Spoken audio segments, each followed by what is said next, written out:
తెలంగాణలో రైతు భరోసా నిధులను ముఖ్యమంత్రి రేవంత్ రెడ్డి విడుదల చేశారు. తొలి విడతలో 2 ఎకరాల లోపు భూమి కలిగిన 41,37,000 మంది రైతు బ్యాంకు ఖాతాల్లో 2,482 కోట్లను నేరుగా జమ చేసింది తెలంగాణ ప్రభుత్వం.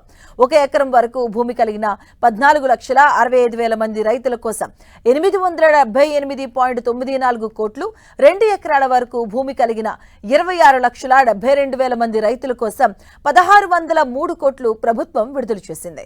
ఈ వానాకాలం సీజన్లో 73,32,00,000 మంది రైతుల ఖాతాల్లో రైతు భరోసా నిధులు దశల వారీగా పంపిణీ చేయబోతుంది ప్రభుత్వం.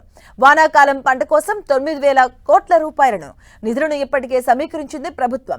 ఈ ఏడాది మొదటి విడతలో 6,000 రూపాయలు సాయం చేయగా ఇప్పుడు రెండో విడతగా వానాకాలం సాయం కింద 6,000 రూపాయలు సాయం అందించింది. ఇక వరుసగా 9 రోజుల పాటు రైతుల ఖాతాల్లో రైతు భరోసా నిధులను జమ చేయబోతుంది సర్కార్. సుమారు 70 లక్షల మందికి పైగా రైతులు ఈ పథకం కింద లబ్ధి పొందబోతున్నారు. మొదట ఎకరం నుంచి మొదలుకొని తర్వాత 2 ఎకరాలు, 3, 5 ఇలా 9 రోజుల పాటు వరుసగా రైతు భరోసా సాయం నిధులను నేరుగా రైతుల బ్యాంకు ఖాతాలో జమ చేయబోతుంది ప్రభుత్వం. నమస్కరిస్తూ ప్రజా పాలన